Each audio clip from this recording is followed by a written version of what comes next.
그 사람, 내 친엄마야. 그 한마디에 내 세상이 무너졌습니다. 평생 나를 괴롭히던 그 입에서 왜 그런 말이 흘러나왔을까요? 그날 이후로 모든 기억을 다시 뒤집어 보기 시작했습니다. 수지는 39살입니다. 병원 간호사로 일하며 홀로 두 아이를 키우는 워킹맘이죠. 남편은 사고로 세상을 떠난 지 3년이 되었습니다. 그날 이후 수진의 삶은 완전히 달라졌습니다. 남편이 떠나고 나서 시어머니는 아들 대신 수진을 붙잡았습니다. 수진아, 넌 이 집을 떠나면 안 돼. 애들은 내가 봐줄 테니까 너는 일이나 열심히 해. 우리 집안의 며느리로서 책임을 다해야지. 시어머니의 말은 언제나 명령처럼 들렸습니다. 하지만 그 속에는 묘한 집착이 섞여 있었죠. 수지는 그걸 사랑이라고 생각하지 않았습니다. 오히려 감옥 같았습니다. 매일 아침 6시, 수지는 알람보다 먼저 일어났습니다.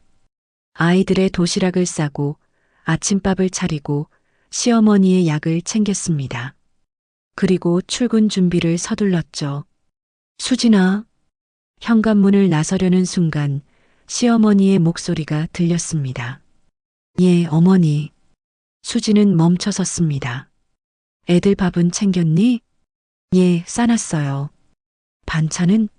어제 김치가 모자란다고 했는데 오늘 저녁에 담가 놓을게요. 오늘은 또 야근 아니야? 시어머니의 목소리가 날카로워졌습니다. 아니에요.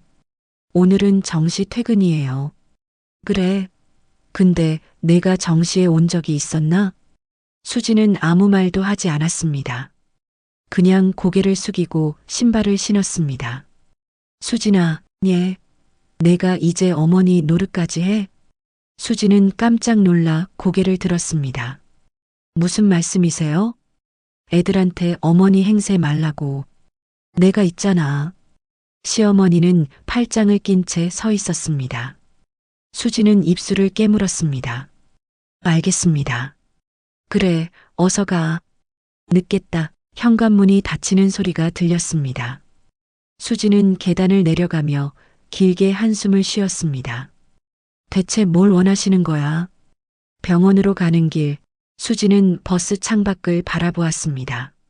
사람들은 바쁘게 걸어가고 있었습니다. 누군가는 웃으며 통화를 하고 누군가는 커피를 마시며 여유롭게 걷고 있었죠. 수지는 그들이 부러웠습니다. 저 사람들은 행복할까? 나처럼 매일 숨이 막히지는 않을까? 병원에 도착한 수지는 간호사복으로 갈아입었습니다. 동료 간호사 미영이 다가왔습니다. 수진아, 얼굴이 왜 그래? 또 시어머니? 수지는 쓴웃음을 지었습니다. 응, 뭐 늘 그렇지. 아니, 진짜 너는 언제까지 그렇게 살 거야? 별 수 있어? 애들도 있고. 애들은 내가 행복해야 행복한 거야. 넌 너무 참고만 살아. 수지는 대답 대신 고개를 저었습니다. 그녀도 알고 있었습니다. 이렇게 사는 게 옳지 않다는 걸. 하지만 어떻게 해야 할지 몰랐습니다. 오후 근무가 시작되었습니다. 수지는 환자들을 돌보며 하루를 보냈습니다. 주사를 놓고 차트를 확인하고 보호자들과 상담을 했죠. 그러다 문득 생각했습니다. 나는 다른 사람들은 돌보면서 정작 나 자신은 돌보지 못하고 있네. 퇴근 시간, 수지는 서둘러 집으로 향했습니다. 김치를 담가야 했으니까요. 집에 도착하니 시어머니는 거실 소파에 앉아 TV를 보고 있었습니다. 왔니? 예, 어머니, 빨리 저녁 준비해. 애들 배고파한다. 수지는 가방을 내려놓고 부엌으로 갔습니다. 냉장고를 열고 재료를 꺼내고 칼을 들었습니다. 그녀는 배추를 썰며 생각했습니다. 이 사람만 아니면 나는 행복했을 텐데. 하지만 그 생각은 곧 죄책감으로 바뀌었습니다. 아니야. 그래도 시어머니잖아. 애들도 봐주시고. 수지는 스스로를 다독이며 배추를 썰어 내려갔습니다. 매번 부딪히고 상처받고 그래도 참고 살았습니다. 그게 수진의 일상이었습니다. 그리고 그녀는 속으로 수없이 다짐했죠. 조금만 더 참자. 조금만 더. 하지만 그날 밤 수진은 알지 못했습니다. 머지않아 모든 것이 뒤바뀔 거라는 걸. 시어머니에 대한 그 모든 미움과 원망이 완전히 다른 의미로 다가올 거라는 걸. 그녀는 아직 몰랐습니다. 그날은 시어머니가 오래전부터 알아온 고혈압성 신부전으로 입원한 지 사흘째 되는 날이었습니다. 수지는 야간 근무를 마치고 시어머니의 병실로 향했습니다. 복도는 고요했고 간호사 스테이션에는 당직 간호사 한 명만 남아 있었습니다. 수지는 병실 문을 살며시 열었습니다. 시어머니는 잠들어 있었습니다. 얼굴은 창백했고 숨소리는 가늘었습니다. 수지는 의자에 앉아 한참을 지켜보다가 침대 옆 테이블 위에 서류 봉투를 발견했습니다. 의료 서류라고 적혀 있었습니다. 그녀는 무심코 봉투를 집어들었습니다. 안에는 입원 동의서, 수술 동의서, 그리고 각종 진료 기록이 들어 있었죠. 수지는 서류를 하나씩 넘기며 확인했습니다. 그때였습니다. 입원 동의서 한 장에서 그녀의 손이 멈췄습니다. 보호자 김수진 딸. 수지는 눈을 의심했습니다. 딸이라고? 그녀는 서류를 눈앞으로 가져와 다시 읽었습니다. 환자 박영희. 보호자 김수진 딸. 분명히 딸이라고 적혀 있었습니다. 며느리가 아니라 딸이라고? 수지는 서류를 뒤집어 보고 다시 앞면을 보고 확인하고 또 확인했습니다. 하지만 글씨는 바뀌지 않았습니다. 딸. 수지는 중얼거렸습니다. 이게 무슨... 그녀는 서둘러 다른 서류들도 확인했습니다. 수술 동의서에도 같은 내용이 적혀 있었습니다. 보호자 김수진 딸. 처방전에도 진료 기록지에도 모든 서류에 똑같이 적혀 있었습니다. 수지는 당황했습니다. 이건 분명 실수일 거라고 생각했습니다. 행정 직원이 잘못 기재한 거겠죠. 하지만 이상했습니다. 모든 서류에 똑같이 적혀 있다는 게. 수지는 서류를 들고 간호사 스테이션으로 향했습니다. 당직 간호사 혜진이 고개를 들었습니다. 수진 선생님, 아직 안 가셨어요? 혜진아, 이것 좀 봐줄래? 수지는 서류를 내밀었습니다. 혜진은 서류를 받아들었습니다. 뭔데요? 여기 보호자란 좀 봐. 혜진은 서류를 훑어보더니 고개를 끄덕였습니다. 아, 보호자가 딸이시네요. 그게 아니라 나는 며느리잖아. 예. 혜진은 다시 서류를 자세히 보았습니다. 정말이네. 근데 여기 딸이라고 적혀 있네요. 그러니까 이거 누가 쓴 거야? 혜진은 서류 하단을 확인했습니다. 환자분이 직접 작성하신 거예요. 여기 서명 있잖아요. 환자가? 우리 시어머니가? 네. 입원 당일에 직접 작성하셨어요. 수지는 말문이 막혔습니다. 시어머니가 직접 썼다고? 왜 며느리가 아니라 딸이라고 쓴 거지? 혜진이 물었습니다. 실수하신 거 아닐까요? 연세도 있으시고. 아니야. 우리 시어머니 정신은 멀쩡하셔. 그럼 일부러 그렇게 쓰신 건가? 수지는 대답하지 못했습니다. 일부러? 대체 왜? 혜진이 조심스럽게 말했습니다. 수정할까요? 제가 행정팀에 연락해서. 아니, 괜찮아. 일단 그대로 둬. 수지는 서류를 도로 받아들었습니다. 이상하죠? 혜진이 물었습니다. 수지는 고개를 끄덕였습니다. 응, 정말 이상해. 그녀는 서류를 가방에 넣으며 혼잣말을 했습니다. 도대체 왜 이런 장난을... 하지만 속으로는 알고 있었습니다. 이게 장난이 아니라는 걸. 시어머니는 절대 그런 실수를 할 사람이 아니었으니까요. 수지는 병실로 돌아왔습니다. 시어머니는 여전히 잠들어 있었습니다. 수지는 침대 곁에 앉아 시어머니의 얼굴을 바라보았습니다. 주름진 얼굴, 마른 손, 가늘게 떨리는 눈꺼풀. 평생을 함께 살았지만 이렇게 가까이서 본 적은 없었던 것 같았습니다. 어머니, 수지는 작게 불러보았습니다. 왜 딸이라고 쓰신 거예요? 대답은 없었습니다. 산소호흡기 소리만 들렸습니다. 쉬익, 후, 쉬익, 후. 수지는 가방에서 서류를 꺼내 다시 한번 확인했습니다. 보호자 김수진 딸. 그 글씨는 떨리지 않았습니다. 또박또박 정확하게 적혀 있었습니다. 시어머니의 필체였습니다.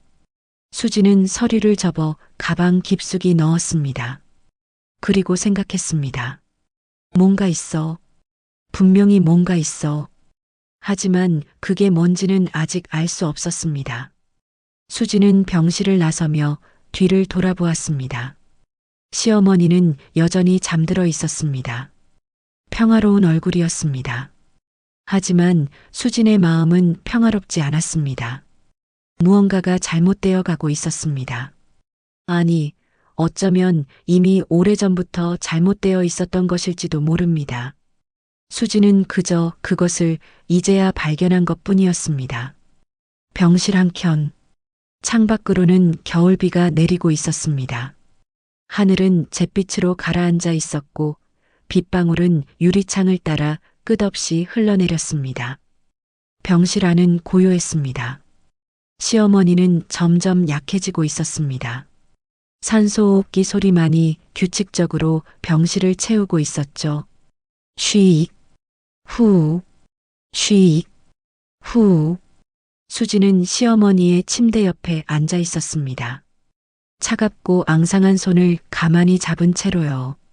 그 손은 언제나 무거운 손이었습니다. 수진에게 잔소리를 하던 손, 밥을 차려놓고도 만족하지 못하던 손. 어떤 날은 수진의 머리를 쓰다듬다가도 이내 걷어버리던 손. 이제는 거의 힘이 없었습니다. 수진은 그 손을 바라보며 생각했습니다. 이제 곧 끝나는 건가? 그때였습니다. 시어머니의 입술이 천천히 움직였습니다. 수진아. 수진은 깜짝 놀라 고개를 들었습니다. 예, 어머니. 여기 있어요. 그녀는 서둘러 귀를 가까이 대었습니다. 시어머니의 목소리는 바람처럼 약했습니다. 거의 들릴 듯 말 듯한 소리였죠. 그 사람. 예. 누구요, 어머니? 수지는 더 가까이 다가갔습니다. 시어머니의 눈은 감긴 채였지만 입술만은 계속 움직이고 있었습니다. 그 사람이 내 친엄마야. 그 순간 수진의 손이 공중에서 멈췄습니다. 시간이 멈춘 것 같았습니다. 뭐라고요? 그녀는 자신의 귀를 의심했습니다. 방금 뭐라고 하신 거죠? 친엄마. 친엄마라고요? 수진의 머릿속이 하얘졌습니다. 평생 자신을 괴롭히던 시어머니, 매일같이 잔소리하고 트집 잡고 자신을 힘들게 했던 그 사람의 입에서 친엄마라는 말이 흘러나올 줄은 아무도 몰랐습니다. 어머니, 무슨 말씀을? 수지는 다급하게 물었습니다. 하지만 시어머니의 눈은 이미 감겨 있었습니다. 입술도 더 이상 움직이지 않았습니다. 산소호흡기 소리만이 다시 병실을 채웠습니다. 쉬익, 후. 수지는 그 자리에 얼어붙은 채 시어머니의 손을 내려다보았습니다. 친엄마라니. 그날 밤 수지는 잠을 이루지 못했습니다. 시어머니의 마지막 말이 머릿속을 떠나지 않았습니다. 그 사람이 내 친엄마야. 그 한 문장이 계속 맴돌았습니다. 그리고 그날 이후 모든 게 무너져 내리기 시작했습니다. 이틀 후 시어머니의 병세가 급격히 악화되었습니다. 수지는 새벽에 병원으로부터 전화를 받았습니다. 보호자이신가요? 환자분 상태가 안 좋아지셨습니다. 빨리 오셔야 할 것 같아요. 수지는 잠옷 차림 그대로 병원으로 달려갔습니다. 복도를 뛰어가는 내내 가슴이 두근거렸습니다. 병실 문을 열자 의료진이 분주하게 움직이고 있었습니다. 보호자분이세요? 담당 의사가 다가왔습니다. 예, 그런데 어머니가 혈압이 급격히 떨어지고 계십니다. 의식도 오락가락 하시고요. 수지는 침대 옆으로 다가갔습니다. 시어머니는 산소 마스크를 쓴 채 누워 있었습니다. 얼굴은 더욱 창백해져 있었고 입술은 파랗게 질려 있었습니다. 어머니, 수진이 손을 잡자 시어머니의 눈꺼풀이 천천히 떨렸습니다. 그리고 눈을 떴습니다. 수진아, 목소리는 바람보다 약했습니다. 예, 어머니. 여기 있어요. 시어머니의 눈에서 눈물이 흘러내렸습니다. 수지는 깜짝 놀랐습니다. 시어머니가 우는 걸 본 적이 없었거든요. 미안하다. 예, 뭐가요? 미안해. 수진아, 정말 미안해. 시어머니의 목소리에는 절박함이 묻어 있었습니다. 수지는 어찌할 바를 몰랐습니다. 왜 자꾸 저한테 그러세요? 어머니, 그날 얘기를 해야 하는데. 무슨 날이요? 무슨 얘기요? 시어머니는 숨을 헐떡이며 말을 이었습니다. 너를 지켜야 했어. 어머니, 무슨 말씀이신지. 내가 너무 못됐지. 시어머니의 손이 수진의 손을 꽉 쥐었습니다. 힘없는 손이었지만 그 악력만큼은 강했습니다. 어머니, 진정하세요. 괜찮아요. 아니야. 괜찮지 않아. 난 너한테. 시어머니의 목소리가 점점 작아졌습니다. 수진아. 예, 어머니. 금고. 내 방 금고 열쇠가. 금고요? 서랍. 화장대 서랍에 편지가 있어. 편지요? 그걸 읽으면 알게 될 거야. 시어머니의 목소리가 점점 약해졌습니다. 뭘 알게 된다는 거예요? 어머니, 미안해. 정말 미안해. 그때 시어머니의 눈이 감겼습니다. 의식을 잃은 것이었습니다. 어머니, 수지는 다급하게 불렀습니다. 의료진이 달려들었습니다. 잠시 나가 계세요. 수지는 병실 밖으로 밀려났습니다. 복도에서 그녀는 무릎을 꿇고 주저앉았습니다. 대체 무슨 말을 하시려던 거야? 수진의 머릿속은 혼란스러웠습니다. 그날 얘기를 해야 한다는 말, 너를 지켜야 했다는 말, 내가 너무 못됐다는 말, 그리고 며칠 전 들었던 그 말, 그 사람이 내 친엄마야. 모든 게 연결되어 있는 것 같았습니다. 하지만 수지는 그 연결고리를 찾을 수 없었습니다. 1시간이 지나고 의사가 나왔습니다. 일단 안정되셨습니다. 하지만 상태가 좋지 않으세요. 얼마나 남으셨나요? 수지는 떨리는 목소리로 물었습니다. 의사는 잠시 망설이다가 대답했습니다. 길어야 일주일, 짧으면. 말을 잇지 못했습니다. 수지는 고개를 끄덕였습니다. 그녀는 간호사였습니다. 그 말의 의미를 너무나 잘 알고 있었죠. 병실로 다시 들어갔을 때 시어머니는 깨어 있었습니다. 하지만 힘이 없어 보였습니다. 어머니, 괜찮으세요? 수지는 조심스럽게 물었습니다. 시어머니는 고개를 약하게 끄덕였습니다. 수진아, 예, 너, 날 미워하지? 수지는 대답하지 못했습니다. 미워하냐고 물으면 뭐라고 대답해야 할까요? 솔직히 말하면 미웠습니다. 평생을 괴롭히고 잔소리하고 자신을 숨막히게 했던 사람. 하지만 지금 이 순간 이렇게 약해진 모습을 보니 미움이 맞는지 확신이 서지 않았습니다. 왜 그런 질문을 하세요? 수지는 조심스럽게 물었습니다. 미워할 만하니까. 내가 너한테 잘해준 적이 없잖아. 어머니, 나도 알아. 내가 얼마나 독했는지. 시어머니의 눈에서 다시 눈물이 흘렀습니다. 근데 말이야. 그럴 수밖에 없었어. 무슨 말씀이세요? 그래야 너를 지킬 수 있었거든. 지킨다는 게 무슨. 시어머니가 수진의 손을 잡았습니다. 편지, 꼭 읽어. 약속해.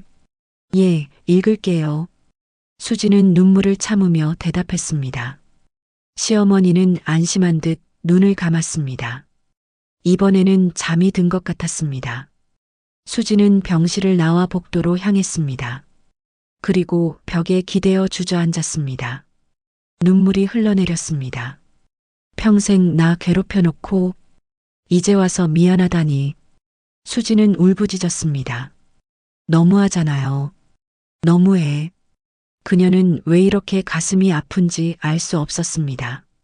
미워해야 할 사람인데, 원망해야 할 사람인데 왜 이렇게 마음이 아픈 걸까요? 수진은 한참을 울었습니다. 복도는 고요했습니다. 누구도 그녀를 위로하지 않았습니다. 그저 병원의 형광등 불빛만이 차갑게 빛날 뿐이었습니다.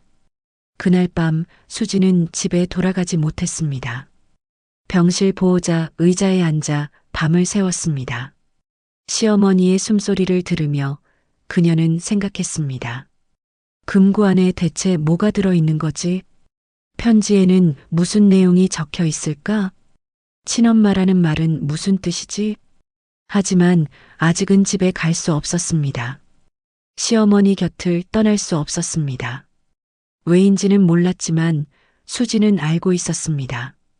이제 시간이 얼마 남지 않았다는 것을, 그리고 모든 답은 그 편지 속에 있다는 것을.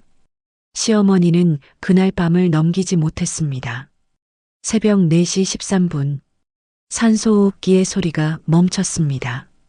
수지는 시어머니의 손을 잡은 채 그 마지막 순간을 지켜보았습니다. 어머니, 수진의 목소리는 떨렸습니다. 의료진이 들어와 확인했습니다. 보호자분, 임종하셨습니다. 수지는 고개를 끄덕였습니다. 눈물이 흘렀습니다. 왜 우는지 스스로도 잘 모르겠었습니다. 미워했던 사람인데, 평생 자신을 괴롭혔던 사람인데, 그런데도 가슴이 너무 아팠습니다. 장례 준비는 빠르게 진행되었습니다. 친척들에게 연락을 돌리고 장례식장을 예약하고 빈소를 차렸습니다. 수지는 정신없이 움직였습니다. 그렇게라도 하지 않으면 무너질 것 같았으니까요. 첫째 날 밤 조문객들이 돌아가고 빈소는 조용해졌습니다. 수지는 영정 앞에 앉아 시어머니의 사진을 바라보았습니다. 사진 속 시어머니는 웃고 있었습니다. 수지는 그 웃음을 본 적이 거의 없었습니다. 어머니, 수지는 작게 불러보았습니다. 결국 아무 말도 못하시고 가셨네요. 대답은 없었습니다. 영정 앞에 촛불만이 흔들리고 있었습니다. 수지는 문득 생각했습니다. 금고, 시어머니가 마지막으로 말했던 금고. 화장대 서랍에 열쇠가 있다고 하셨지. 수지는 자리에서 일어났습니다. 지금 가야 할 것 같았습니다. 지금이 아니면 영영 가지 못할 것 같았습니다. 수지는 조문객 대기실에 앉아있던 친척들에게 말했습니다. 잠깐 집에 다녀올게요. 급한 일이 있어서요. 지금 혼자 가려고? 네, 금방 다녀올게요. 수지는 서둘러 장례식장을 나섰습니다. 새벽 공기는 차가웠습니다. 택시를 타고 집으로 향하는 내내 수진의 가슴은 두근거렸습니다. 집에 도착했습니다. 현관문을 열고 들어서니 집은 텅 비어 있었습니다. 아이들은 친척 어르신 댁에 맡겨둔 상태였습니다. 수지는 시어머니의 방으로 향했습니다. 문을 열자 시어머니의 냄새가 났습니다. 오래된 화장품 냄새와 약 냄새가 섞인 그 익숙한 향. 수지는 화장대로 다가갔습니다. 서랍을 열었습니다. 첫 번째 서랍에는 화장품들이 가득했습니다. 두 번째 서랍에는 손수건과 액세서리들이 들어 있었습니다. 세 번째 서랍. 수진의 손이 멈췄습니다. 작은 열쇠 하나가 놓여 있었습니다. 수진은 열쇠를 집어들었습니다. 차가운 금속의 감촉이 느껴졌습니다. 금고는 옷장 안쪽 깊숙한 곳에 있었습니다. 수진은 옷들을 헤치고 금고를 꺼냈습니다. 작은 금고였습니다. 손으로 들 수 있을 정도의 크기였죠. 수진은 열쇠를 금고에 꽂았습니다. 찰칵! 금고가 열렸습니다. 안을 들여다보는 순간 수진의 숨이 멎었습니다. 금고 안에는 몇 가지 물건이 들어 있었습니다.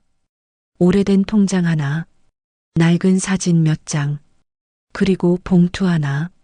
수진은 떨리는 손으로 봉투를 집어들었습니다. 봉투 겉면에는 이렇게 적혀 있었습니다. 수진에게 전해주길 바란다. 수진의 손이 떨렸습니다. 그녀는 천천히 봉투를 열었습니다.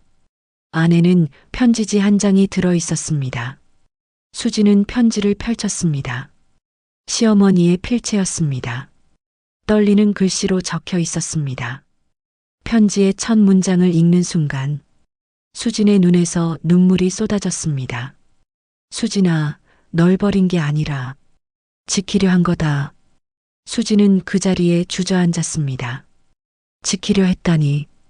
그녀는 떨리는 목소리로 중얼거렸습니다. 대체 무슨 뜻이에요, 어머니? 수진은 편지를 계속 읽어 내려갔습니다. 하지만 편지는 그 한 문장으로 끝이었습니다. 뒷면에는 아무것도 적혀 있지 않았습니다. 수진은 편지를 가슴에 안았습니다. 왜 이것밖에 안 남기셨어요? 그녀는 울었습니다. 금고 안에 다른 물건들을 꺼냈습니다. 사진들을 한 장씩 살펴보았습니다. 첫 번째 사진. 젊은 여자가 아기를 안고 웃고 있었습니다. 수진은 그 여자를 알아볼 수 없었습니다. 두 번째 사진. 똑같은 여자가 어린아이와 함께 있었습니다. 아이는 4~5살쯤 되어 보였습니다. 세 번째 사진. 수진의 손이 멈췄습니다. 사진 속에는 어린 소녀가 있었습니다. 그 소녀의 얼굴이 낯익었습니다. 수진은 사진을 자세히 들여다보았습니다. 그리고 깨달았습니다. 그 소녀가 바로 자신이라는 것을. 이게 나. 수진은 믿을 수 없었습니다. 사진 속 소녀 옆에는 젊은 시어머니가 서 있었습니다. 그리고 그 뒤로는 또 다른 여자가 있었습니다. 사진은 너무 오래되어 흐릿했지만 수진은 느낄 수 있었습니다. 뭔가 중요한 단서가 이 사진 속에 있다는 것을. 수진은 통장을 펼쳤습니다. 예금주는 김수진이었습니다. 자신의 이름이었습니다. 하지만 이 통장을 만든 기억이 없었습니다. 통장을 넘기자 입금 내역들이 빼곡히 적혀 있었습니다. 매달 10만 원씩 20년 넘게 꾸준히 입금되어 있었습니다. 수진은 숨이 막혔습니다. 이게 대체. 모든 것이 꼬이기 시작했습니다. 편지의 문장, 사진 속 자신의 모습, 자신의 이름으로 된 통장, 그리고 시어머니가 남긴 마지막 말. 그 사람이 내 친엄마야. 수진은 금고 앞에 앉아 한참을 생각했습니다. 대체 이게 무슨 의미일까? 시어머니는 왜 이런 것들을 남긴 걸까요? 그리고 지키려 했다는 말은 무슨 뜻일까요? 수진은 알 수 없었습니다. 하지만 한 가지는 확실했습니다.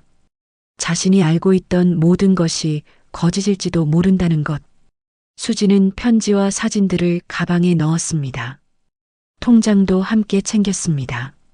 그리고 집을 나섰습니다. 새벽 하늘은 여전히 어두웠습니다. 하지만 동쪽 하늘이 조금씩 밝아오고 있었습니다. 수진은 택시에 올라타며 생각했습니다. 진실을 알아야 해.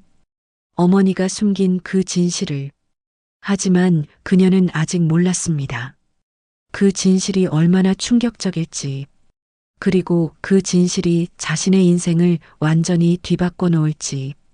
장례식이 끝난 다음 날, 수지는 시어머니의 오랜 친구를 찾아갔습니다. 이름은 정숙, 시어머니와 50년 넘게 알고 지낸 사람이었죠. 장례식장에서 그녀를 봤을 때 수지는 직감했습니다. 이 사람은 뭔가 알고 있어. 정숙은 낡은 아파트 단지에 살고 있었습니다. 수지는 초인종을 눌렀습니다. 누구세요? 저, 박영희 씨 며느리 수진입니다. 잠시 침묵이 흘렀습니다.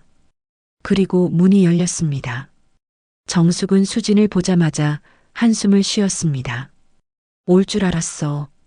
들어와. 거실은 작았지만 깔끔했습니다. 정숙은 수진에게 차를 내왔습니다. 장례 잘 치렀어? 예. 덕분에. 영희가 많이 힘들어했을 거야. 정숙의 목소리에는 깊은 슬픔이 묻어 있었습니다. 수지는 가방에서 편지를 꺼냈습니다. 이걸 발견했어요.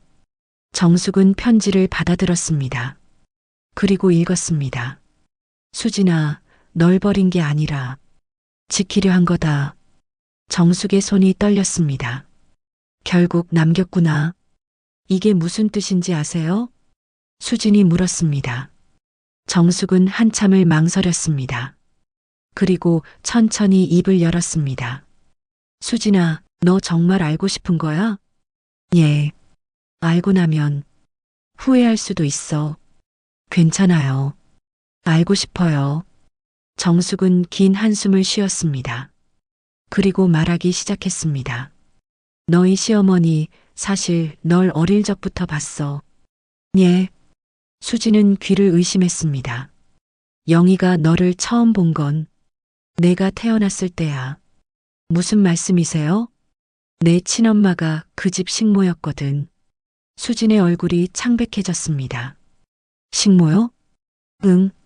내 친엄마 이름은 김미선. 젊고 예쁜 아가씨였어. 정숙은 창밖을 바라보며 말을 이었습니다. 미선이는 혼자 너를 낳았어. 아버지가 누군지도 모르고. 그럼 미선이는 너를 키우기 위해 영희네 집에서 일했지. 영희는 그때 큰 집에 살았거든. 부잣집 며느리였어. 수지는 숨을 죽이고 들었습니다. 미선이는 너를 업고 일했어. 청소하고 밥하고 빨래하고 너를 등에 업은 채로. 정숙의 목소리가 떨렸습니다. 영희는 미선이를 불쌍히 여겼어. 그래서 도와줬지. 밥도 챙겨주고 내가 아프면 병원에도 데려가주고. 그런데요? 어느 날 미선이가 사라졌어. 수진의 가슴이 철렁 내려앉았습니다. 사라졌다고요? 응. 아무 말도 없이 너를 두고 떠난 거야. 나를 두고요? 정숙은 고개를 끄덕였습니다. 그때 너는 5살이었어. 엄마를 찾으며 울었지. 수진의 눈에서 눈물이 흘렀습니다. 영희는 너를 데려다 키웠어. 시어머니가요? 응. 자기 딸처럼. 하지만 문제가 있었어. 무슨 문제요? 영희네 시댁에서 받아들이지 않았거든. 식모의 딸을 키운다고 난리가 났어. 정숙은 차를 한 모금 마셨습니다. 그래서 영희는 거짓말을 했어. 거짓말이요? 너를 먼 친척 아이라고 했지. 그렇게 해서 겨우 집에 들릴 수 있었어. 수지는 머리가 복잡해졌습니다. 그런데 나중에 영희 아들, 내 남편이 너를 좋아하게 됐어. 예. 영희는 반대했지. 당연하지. 너를 딸처럼 키웠는데 며느리로 맡는다는 게 말이 돼? 수지는 숨이 막혔습니다. 하지만 두 사람은 결혼했어. 영희는 어쩔 수 없이 허락했지. 그럼 나는. 정숙이 수진을 똑바로 바라보았습니다. 그래. 넌 며느리가 아니었어. 수진의 세상이 무너지는 소리가 들렸습니다. 넌 그 사람의 딸이었어. 수지는 말문이 막혔습니다. 영희는 너를 딸로 키웠어. 하지만 세상에는 며느리라고 소개했지. 왜요? 왜 그랬어요? 지키기 위해서. 정숙의 목소리가 무거워졌습니다. 내가 식모의 딸로 낙인 찍히지 않게, 세상의 손가락질을 받지 않게. 수지는 온몸이 떨렸습니다. 영희는 널 미워하는 척했어. 며느리로서 모자라다고, 부족하다고. 그래야 시댁 식구들이 의심하지 않았거든. 만약 영희가 너한테 잘해줬으면 다들 이상하게 생각했을 거야. 수지는 무릎을 꿇고 주저앉았습니다. 그러니까 어머니는, 영희는 널 지키기 위해 악역을 자처한 거야. 정숙이 수진의 어깨에 손을 올렸습니다. 너한테 모질게 대하고 트집 잡고 괴롭히는 척하면서 사실은 널 세상으로부터 보호하고 있었던 거야. 수진의 눈에서 눈물이 쏟아졌습니다. 매달 내 이름으로 통장에 돈을 넣은 것도 영희야. 내가 언젠가 진실을 알았을 때 혼자서도 살아갈 수 있게. 왜 말씀을 안 하셨어요? 말할 수 없었지. 말하는 순간 모든 게 무너질 테니까. 정숙은 수진을 안아주었습니다. 영희는 너를 정말 사랑했어. 친딸처럼. 아니, 친딸보다 더. 수지는 정숙의 품에서 울부짖었습니다. 나는 미워했어요. 평생을. 영희는 알고 있었어. 그래도 괜찮다고 했어. 내가 안전하기만 하면 된다고. 어머니. 수지는 바닥에 주저앉아 울었습니다. 어머니, 미안해요. 정말 미안해요. 정숙도 함께 울었습니다. 두 여자는 한참을 울었습니다. 오래전 떠난 한 여자를 위해, 평생을 희생한 한 여자를 위해, 그리고 그 사랑을 너무 늦게 깨달은 한 여자를 위해. 정숙은 수진에게 마지막 사진 한 장을 건넸습니다. 이게 내 친엄마 미선이야. 사진 속에는 젊고 아름다운 여자가 있었습니다. 그리고 그 여자가 안고 있는 아기. 그게 바로 수진이었습니다. 사진 속 생모는 어디 계세요? 수진이 떨리는 목소리로 물었습니다. 정숙은 고개를 저었습니다. 모르겠어. 그날 이후로 아무도 본 사람이 없어. 수진은 사진을 가슴에 안았습니다. 두 명의 엄마. 한 명은 자신을 낳아준 엄마. 한 명은 자신을 지켜준 엄마. 그리고 수진은 둘 다 잃어버렸습니다. 이제 어떻게 해야 하죠? 수진이 물었습니다. 정숙은 수진의 손을 꼭 잡았습니다. 살아가는 거야. 영희가 바랐던 대로. 행복하게. 수진은 고개를 끄덕였습니다. 하지만 그녀는 알고 있었습니다. 이제부터가 진짜 시작이라는 것을. 수진은 병원 영안실로 향했습니다. 장례를 치른 지 사흘이 지났지만 시어머니의 유골은 아직 봉안당에 모셔지지 않았습니다. 수진이 원한 것이었습니다. 마지막으로 할 말이 있었으니까요. 영안실은 조용했습니다. 차가운 공기가 피부에 닿았습니다. 수진은 시어머니의 유골함 앞에 섰습니다. 작은 함 안에 그 모든 삶이 담겨 있었습니다. 수진은 천천히 무릎을 꿇었습니다. 그리고 유골함을 두 손으로 감싸 안았습니다. 어머니, 목소리가 떨렸습니다. 이제야 알았어요. 수진의 눈에서 눈물이 흘러내렸습니다. 왜 아무 말도 안 하셨어요? 그녀는 유골함을 가슴에 안았습니다. 제가 얼마나 미워했는지 아세요? 수진의 목소리가 커졌습니다. 매일 아침 일어날 때마다 어머니 얼굴 보기 싫었어요. 어머니 목소리 듣기 싫었어요. 어머니가 날 쳐다보는 그 눈빛. 정말 견딜 수 없었어요. 수진은 울부짖었습니다. 왜 나한테만 그렇게 차갑게 대하시는지, 왜 내가 하는 모든 게 마음에 안 드시는지, 왜 날 그렇게 힘들게 하시는지 이해할 수 없었어요. 그녀는 숨을 헐떡였습니다. 밤마다 울었어요. 베개에 얼굴을 묻고 아이들한테 들킬까봐 소리도 못 냈어요. 그냥 참고 울었어요.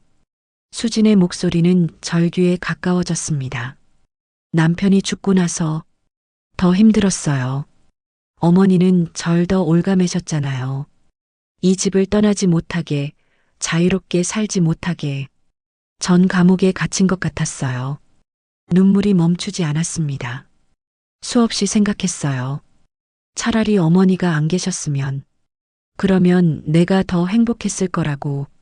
수지는 유골함을 꼭 껴안았습니다. 근데요, 어머니. 그녀의 목소리가 부서졌습니다. 알고 보니 전부 다 절 지키시려던 거였잖아요. 수지는 바닥에 이마를 댔습니다. 왜 그렇게 하셨어요? 왜 혼자 그 무거운 짐을 지셨어요? 왜 제게 진실을 말하지 않으셨어요? 그녀는 온몸으로 울었습니다. 정숙 이모한테 들었어요. 제 친엄마가 식모였다는 걸, 어머니가 절 걷어서 키우셨다는 걸, 시댁 식구들 눈을 피하려고 며느리인 척 모질게 대하신 거라는 걸. 수지는 고개를 들었습니다.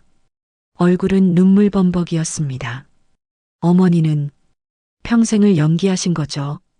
악역을, 나쁜 시어머니를 절 보호하기 위해서, 세상의 편견으로부터 절 지키기 위해서 그녀는 유골함을 쓰다듬었습니다. 그 무거운 역할을 혼자 감당하셨어요. 아무도 알아주지 않는데도, 저한테 미움만 받으면서도. 수진의 목소리는 떨렸습니다. 통장도 봤어요. 제 이름으로 된 통장. 매달 10만 원씩 20년 넘게. 제가 언젠가 혼자 설 수 있게 준비해 두신 거죠. 혹시라도 진실이 밝혀졌을 때를 대비해서. 수지는 주머니에서 편지를 꺼냈습니다. 구겨진 편지였습니다. 수진이 수없이 읽고 또 읽은 편지. 수진아, 널 버린 게 아니라 지키려 한 거다. 수진은 편지를 유골함 옆에 놓았습니다. 이제야 알겠어요, 어머니. 이 문장이 무슨 뜻인지. 어머니는 날 버린 적이 없으셨어요. 단 한 번도. 오히려 평생을 날 지키셨어요. 당신의 명예도, 편안함도, 행복도 다 포기하시고. 수지는 하늘을 올려다보았습니다. 내가 미워했어요. 너무 미워했어요. 근데 왜 이렇게 가슴이 아픈지 모르겠어요. 왜 이렇게 후회가 되는지. 그녀는 다시 유골함을 안았습니다. 한 번이라도 어머니한테 잘해드릴 걸 그랬어요. 고맙다고, 사랑한다고 말씀드릴 걸 그랬어요. 이제는 아무 말도 할 수 없잖아요. 수지는 유골함에 이마를 대고 울었습니다. 미안해요, 어머니. 정말 미안해요. 어머니가 그렇게 지켜왔던 딸이 어머니를 그렇게 미워했어요. 영안실은 고요했습니다. 수진의 울음소리만이 벽에 부딪혀 울려 퍼졌습니다. 시간이 얼마나 흘렀을까요? 수진은 천천히 고개를 들었습니다. 눈은 퉁퉁 부어 있었고 목소리는 쉬어 있었습니다. 어머니, 이제 알았어요. 어머니가 하신 그 모든 모진 말들이, 날 밀어내는 것 같았던 그 차가운 시선들이 다 저를 향한 사랑이었다는 걸. 수지는 작게 미소 지었습니다. 눈물 속에서 피어난 미소였습니다. 고마워요, 어머니. 비록 늦었지만 이제라도 알게 돼서. 어머니의 그 큰 사랑을. 수지는 천천히 일어섰습니다. 이제 편히 쉬세요. 어머니의 딸이 잘 살아갈게요. 어머니가 바라셨던 대로. 그녀는 영안실을 나섰습니다. 밖은 화창한 봄날이었습니다. 햇살이 따스했습니다. 수지는 햇살을 받으며 걸었습니다. 눈물은 여전히 흘렀지만 이제는 슬픔만의 눈물이 아니었습니다. 감사의 눈물이었습니다. 깨달음의 눈물이었습니다. 그리고 용서의 눈물이었습니다. 자신을 향한 용서, 그리고 어머니를 향한 용서. 수지는 걸으며 생각했습니다. 어머니, 이제야 이해했어요. 당신이 얼마나 강한 사람이었는지, 얼마나 큰 사랑을 가진 사람이었는지, 그리고 그녀는 다짐했습니다. 그 사랑을 헛되이 하지 않겠다고, 어머니가 지켜준 이 삶을 행복하게 살아가겠다고. 수지는 집으로 돌아와 편지를 다시 꺼냈습니다. 수진아, 널 버린 게 아니라 지키려 한 거다. 그 한 문장을 수없이 읽었습니다. 하지만 뭔가 부족했습니다. 이게 전부일 리 없었습니다. 시어머니는 분명 더 많은 말을 하고 싶어 했습니다. 병상에서 그토록 애타게 말하려 했던 것이 이 한 문장뿐일 리 없었습니다. 수지는 편지를 이리저리 살펴보았습니다. 그때였습니다. 편지를 빛에 비춰보니 뭔가 비쳐 보였습니다. 수지는 전등 아래로 편지를 가져갔습니다. 편지의 뒷면, 아무것도 쓰여 있지 않다고 생각했던 그곳에 희미하게 글씨가 보였습니다. 수지는 숨을 죽이고 자세히 들여다보았습니다. 연필로 아주 얇게 쓴 글씨였습니다. 지워진 듯 겹쳐 쓴 듯한 흔적들. 수지는 책상 서랍에서 돋보기를 꺼냈습니다. 그리고 편지를 확대해서 보았습니다. 글씨가 조금씩 보이기 시작했습니다. 떨리는 손으로 적은 듯한 글씨였습니다. 수지는 한 글자, 한 글자 읽어 내려갔습니다. 수진아, 내가 이 편지를 읽고 있다면 나는 이미 내 곁에 없을 거다. 수진의 눈에서 눈물이 흘렀습니다. 미안하다. 평생 진실을 숨기고 살았다. 하지만 말할 수 없었다. 말하는 순간 내가 다칠까봐. 수지는 계속 읽었습니다. 너는 내 며느리가 아니었다. 내가 키운 딸이었다. 내 친엄마 미선이가 너를 두고 떠난 후 나는 너를 내 딸처럼 키웠다. 편지는 계속되었습니다. 하지만 세상은 냉혹했다. 시댁 식구들은 식모의 딸을 받아들일 수 없었다. 나는 선택해야 했다. 너를 버리든지 아니면. 수진의 손이 떨렸습니다. 아니면 악역이 되든지. 나는 후자를 택했다. 내가 세상에 상처받지 않게 나를 미워하게 만들었다. 수지는 숨을 크게 들이쉬었습니다. 편지의 다음 문장이 보였습니다. 내 남편을 만났을 때 나는 막으려 했다. 하지만 너희 둘은 서로 사랑했다. 나는 또다시 선택해야 했다. 진실을 말하고 너희를 갈라놓든지 아니면 침묵하고 며느리로 받아들이든지. 수진의 가슴이 조였습니다. 나는 침묵을 택했다. 그리고 너를 며느리라고 소개했다. 시댁 식구들 앞에서, 친척들 앞에서. 하지만 내 마음속에서 너는 언제나 내 딸이었다. 수지는 편지를 가슴에 안았습니다. 그리고 다시 읽기 시작했습니다. 그래서 나는 더 모질게 대했다. 며느리에게 엄한 시어머니처럼. 아무도 의심하지 않게, 아무도 진실을 알아채지 못하게. 편지는 이어졌습니다. 내가 나를 미워하는 걸 알았다. 밤마다 우는 소리도 들었다. 하지만 참았다. 그래야 너를 지킬 수 있었으니까. 수지는 울음을 참으며 계속 읽었습니다. 매달 내 이름으로 통장에 돈을 넣었다. 언젠가 내가 진실을 알게 되면 혼자서도 살아갈 수 있게. 그게 내가 할 수 있는 전부였다. 편지의 마지막 부분이 보였습니다. 글씨는 더욱 흐릿했습니다. 시어머니가 힘들게 쓴 게 느껴졌습니다. 수진아, 내가 세상에 상처받지 않게 나를 미워하게 만들었다. 수지는 그 문장을 읽는 순간 무너졌습니다. 그게 내가 너를 사랑하는 방법이었다. 모든 퍼즐이 맞춰지는 순간이었습니다. 매일 아침의 잔소리, 끊임없는 트집, 차가운 시선, 모질었던 말들, 그 모든 것이 사랑이었습니다. 세상으로부터 딸을 지키기 위한 방패였습니다. 수지는 편지를 바닥에 내려놓고 주저앉았습니다. 어머니, 그녀는 울부짖었습니다. 이렇게까지 하셨어요. 편지의 마지막 문장이 남아 있었습니다. 수지는 떨리는 손으로 편지를 다시 들었습니다. 미안하다, 수진아. 좋은 엄마가 되지 못해서. 하지만 너를 지키는 것만은 포기하지 않았다. 그것만은 끝까지 해냈다. 수지는 편지를 가슴에 꼭 안았습니다. 어머니, 어머니는 좋은 엄마였어요. 최고의 엄마였어요. 그녀는 한참을 울었습니다. 모든 것을 이해하고 나니 그동안의 삶이 다르게 보였습니다. 시어머니가 주었던 따뜻한 국. 너 일 많이 했으니 이거라도 먹어. 그때의 목소리는 차갑게 들렸지만 사실은 걱정이었습니다. 시어머니가 챙겨준 두꺼운 외투. 요즘 날씨 추운데 감기 걸리면 누가 돌봐. 그것도 미움이 아니라 사랑이었습니다. 아이들을 봐주시던 모습. 애들은 내가 볼 테니 너는 쉬어. 그 말 속에는 며느리에 대한 배려가 아니라 딸에 대한 사랑이 담겨 있었습니다. 수지는 깨달았습니다. 시어머니가 만든 미움의 벽 뒤에는 끝까지 감춘 사랑이 숨어 있었다는 것을.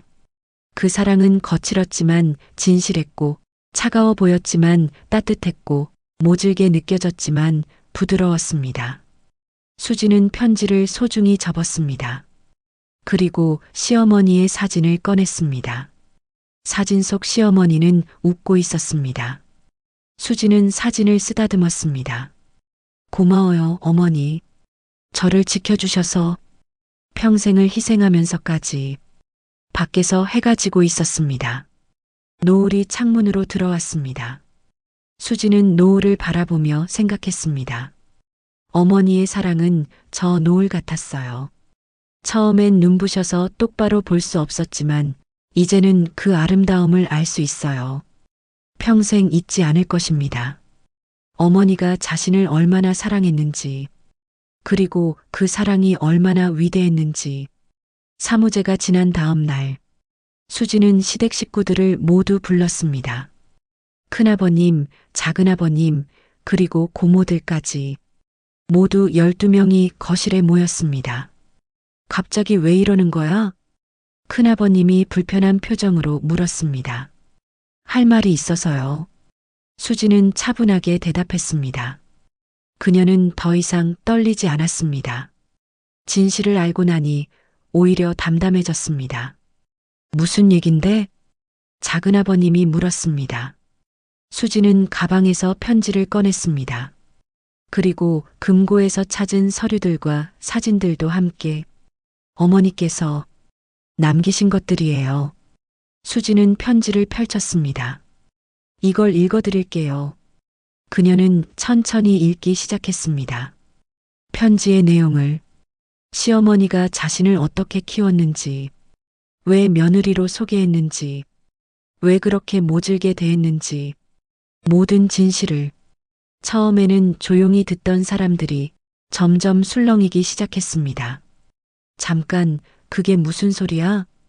큰아버님이 끼어들었습니다. 내가 며느리가 아니라 형수님이 키운 딸이라고? 예. 수지는 담담하게 대답했습니다. 말도 안 돼. 고모 중 한 명이 소리쳤습니다. 그럼 우리가 지금까지 속은 거야? 속인 게 아니라 어머니가 저를 지키신 거예요. 수지는 사진들을 테이블 위에 펼쳤습니다. 어린 자신과 시어머니가 함께 있는 사진들, 그리고 친엄마 미선의 사진까지. 이게 증거예요. 사람들은 사진들을 둘러보았습니다. 침묵이 흘렀습니다. 작은아버님이 입을 열었습니다.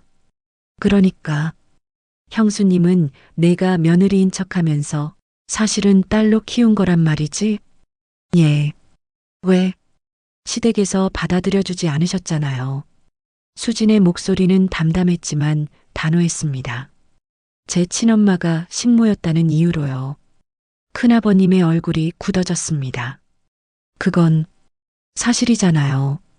수지는 큰아버님을 똑바로 바라보았습니다. 어머니가 저를 데려오셨을 때 다들 반대하셨죠. 식모의 딸을 왜 데려오느냐고. 집안 망신이다라고 하셨죠. 아무도 대꾸하지 못했습니다. 사실이었으니까요. 수지는 계속 말했습니다. 그래서 어머니는 저를 먼 친척 아이라고 하셨어요. 그렇게라도 해야 저를 키울 수 있었으니까요. 고모가 물었습니다. 그럼 내 남편은 알았어? 아니요. 남편도 몰랐어요. 수지는 고개를 저었습니다. 남편이 저를 좋아했을 때 어머니는 얼마나 괴로우셨을까요? 자기가 딸처럼 키운 아이를 아들이 사랑했으니까요. 사람들은 숨을 죽였습니다. 하지만 어머니는 말씀하지 않으셨어요. 그 순간 진실을 말하면 저는 식모의 딸로 낙인 찍힐 테니까요. 수진의 목소리가 떨렸습니다. 어머니는 제가 상처받지 않게 하려고 끝까지 침묵하셨어요. 그리고 저를 며느리로 받아들이셨죠. 작은아버님이 조심스럽게 물었습니다.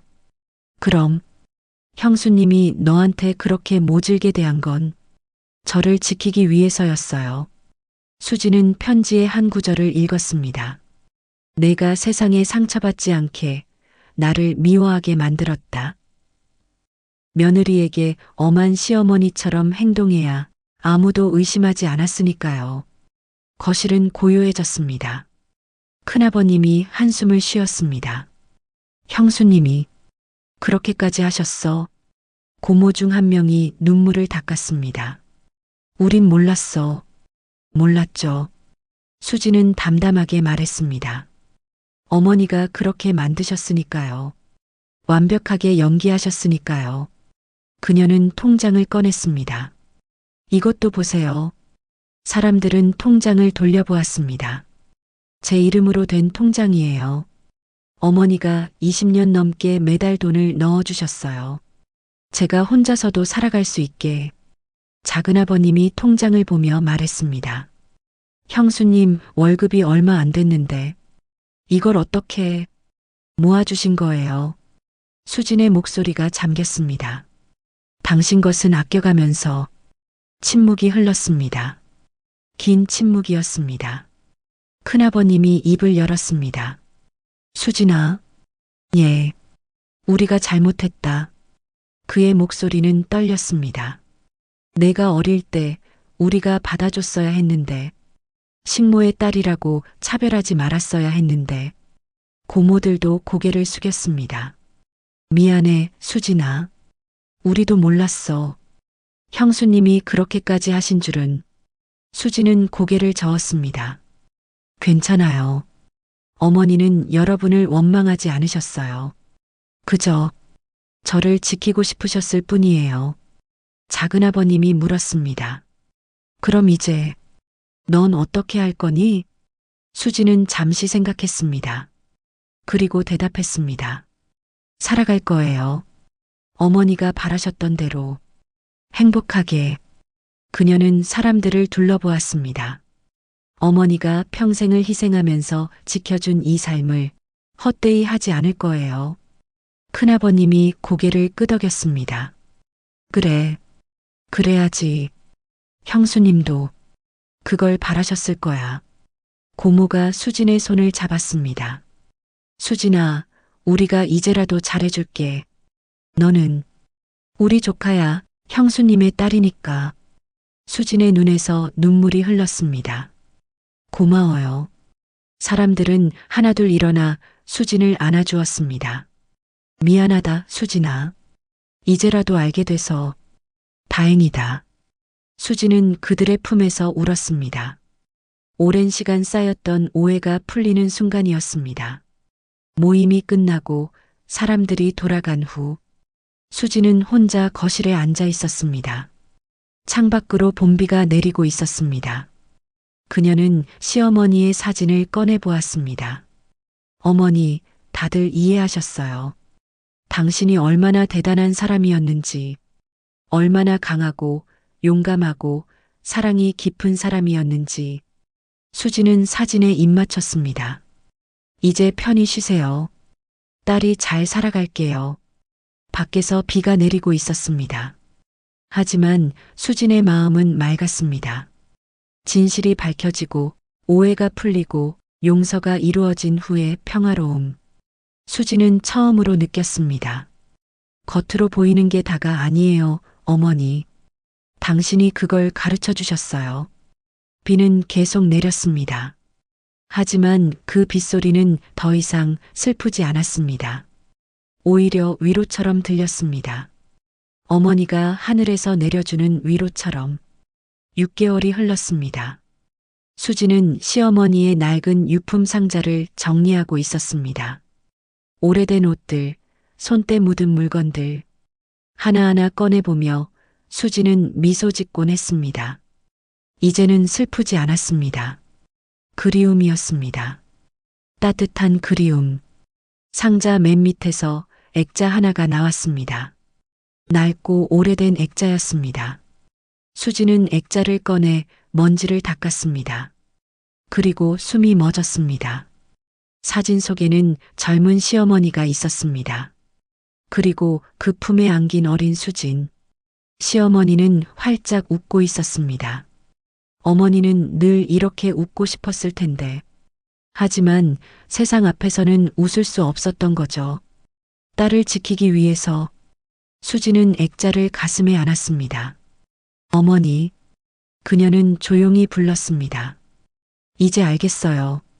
제가 얼마나 사랑받았는지. 수지는 일어나 거실로 향했습니다. 벽에는 이미 시어머니의 다른 사진이 걸려 있었습니다.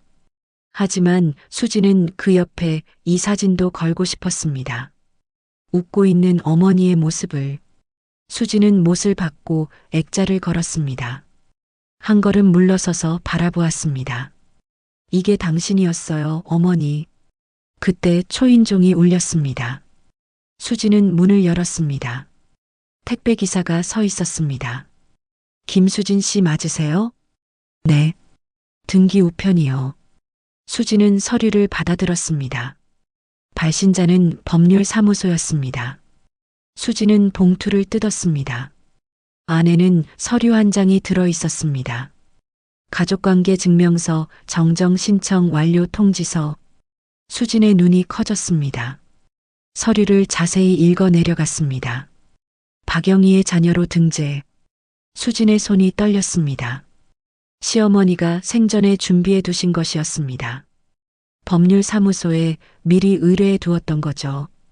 자신이 세상을 떠난 후 수진을 정식으로 딸로 등재하도록. 수진은 서류를 가슴에 안았습니다. 어머니, 이것까지. 눈물이 흘렀습니다. 하지만 슬픈 눈물이 아니었습니다. 감사의 눈물이었습니다. 수지는 거실로 돌아와 액자 앞에 섰습니다.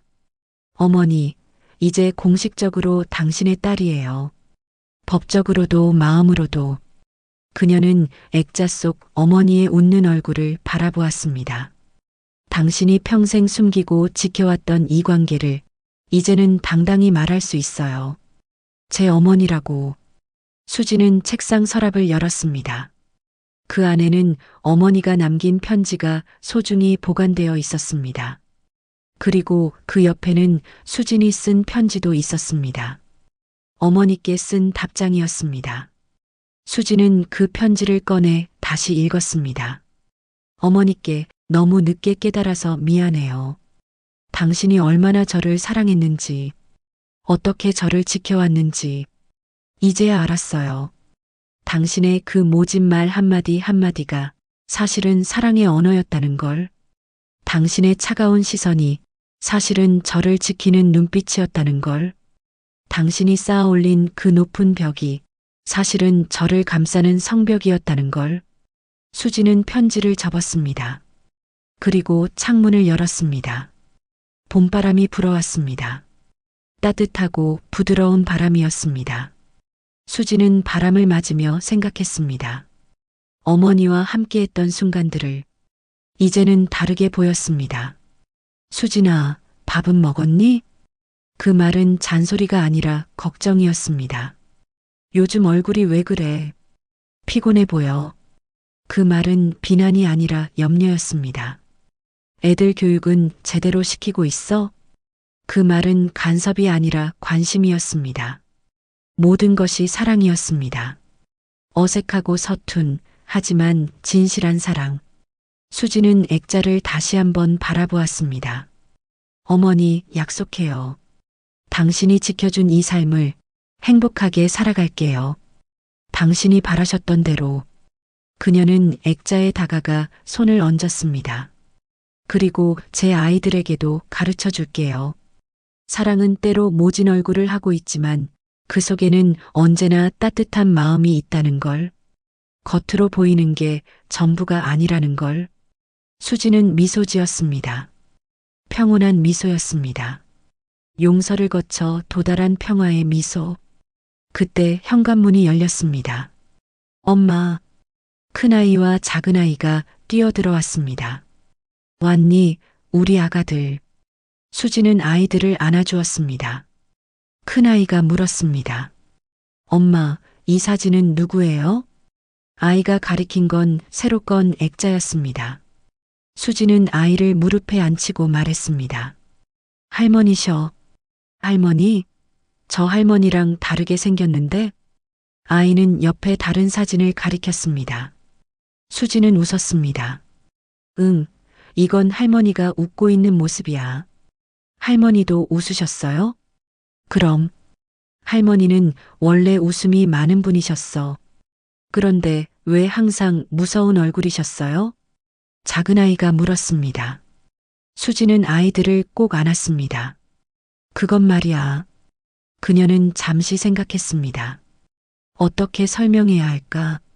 할머니는 엄마를 지키고 싶으셨대. 엄마를? 응. 세상이 엄마를 아프게 하지 못하게. 그래서 할머니는 강한 척 하셨어. 무서운 척 하셨어. 아이들은 고개를 갸우뚱했습니다. 그럼 할머니는 착한 사람이었어요? 큰아이가 물었습니다. 수지는 눈물을 참으며 웃었습니다. 응. 할머니는 세상에서 가장 착한 사람이었어. 그리고 엄마를 제일 많이 사랑하신 분이었어. 아이들은 액자를 올려다보았습니다. 할머니, 고마워요. 작은아이가 액자를 향해 말했습니다. 우리 엄마 지켜주셔서요. 수지는 아이를 안으며 울었습니다. 행복한 눈물이었습니다. 햇살이 창문으로 쏟아져 들어왔습니다. 따스한 봄날의 햇살. 수지는 햇살 속에서 어머니가 웃고 있는 것 같았습니다. 잘했다, 수진아. 이제 행복해라. 그 목소리가 들리는 것 같았습니다. 수지는 아이들과 함께 액자 앞에 섰습니다. 할머니 사랑해요. 아이들이 말했습니다. 어머니 사랑해요. 수진이 말했습니다. 그리고 고마워요. 햇살은 더욱 밝아졌습니다. 마치 대답하는 것처럼 수지는 알았습니다. 어머니가 평화를 찾았다는 것을, 그리고 자신도 평화를 찾았다는 것을. 그 말 한마디가 수진의 인생을 울렸습니다. 하지만 이제는 그 울림이 슬픔이 아니라 감사와 사랑으로 울리고 있었습니다. 수지는 창밖을 바라보았습니다. 세상은 아름다웠습니다. 어머니가 지켜준 이 세상이. 그리고 수지는 이제 그 세상 속에서 당당히 살아갈 것입니다. 어머니의 딸로서 행복하게. 지금까지 들어주셔서 감사합니다. 더 좋은 이야기로 오겠습니다. 구독, 좋아요, 알람 설정은 행복입니다.